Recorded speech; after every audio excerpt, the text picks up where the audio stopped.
السلام علیکم۔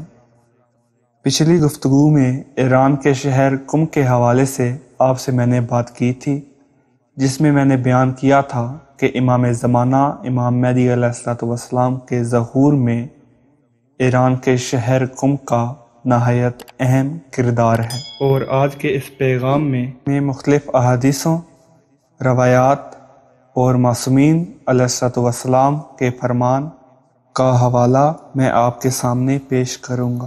اور آج جو میں نشانیاں بیان کرنے جا رہا ہوں اس میں قابل توجہ بات یہ ہے کہ ایران کا شہر قم اسلامی پیغام رسانی کا مرکز بنے گا۔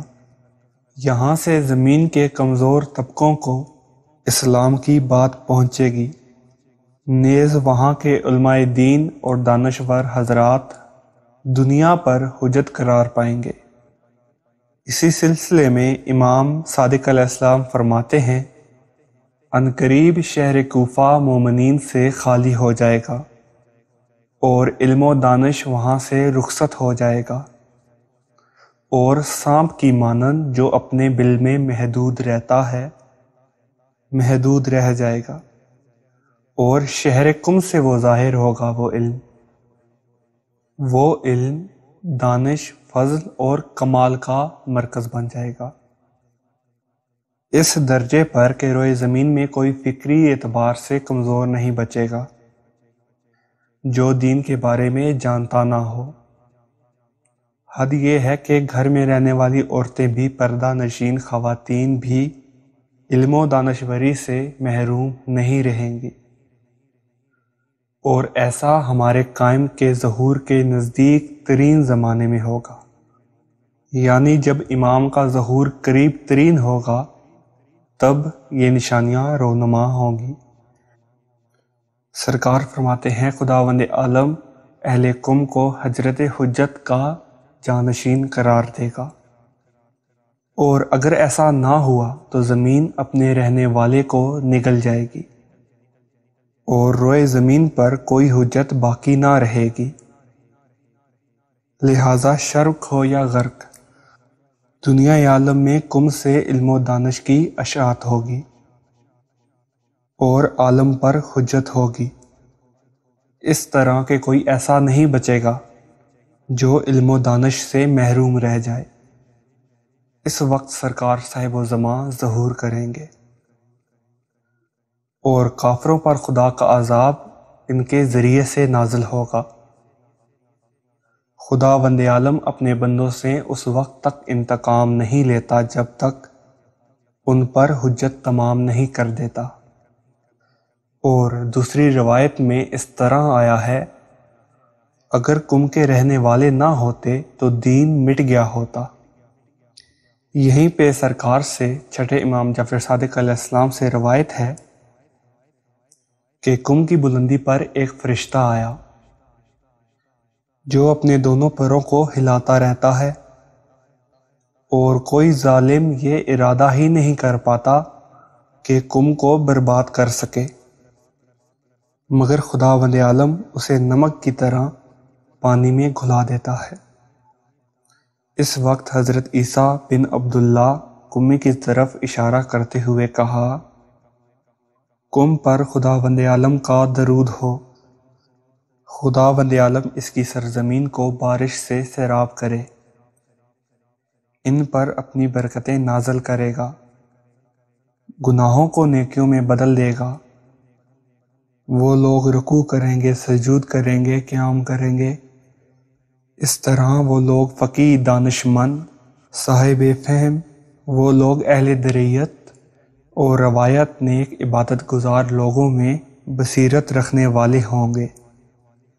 اسی طرح امام علیہ السلام نے اس شخص کے جواب میں یہ بھی فرمایا کہ میں چاہتا ہوں کہ میں وہ آپ سے سوال کروں جو مجھ سے پہلے کسی نے نہ پوچھا ہو اور نہ میرے بعد پوچھے گا۔ سرکار نے فرمایا، شاید تم حشر و نشر کے متعلق سوال کرنا چاہتے ہو؟ اس شخص نے فرمایا، جی، اس ذات کی قسم جس نے محمد مصطفیٰ صلی اللہ علیہ وآلہ وسلم کو بشیر و نذیر بنا کر بھیجا۔ امام نے فرمایا، تمام افراد کا حشر بیت المقدس کی سمت ہے۔ سرزمین جبل کے ٹکڑے کی موت، جسے قم کہتے ہیں، بخشش الہی ان کے شایان حال ہے۔ اس شخص نے امتی ہوئی حالت میں کہا، اے فرزند رسول، کیا یہ قم والوں سے ہی مخصوص ہے؟ سرکار نے فرمایا، ہاں، وہ لوگ جو ان کی عقیدہ اور کہی بات کو کہے اور سمجھے۔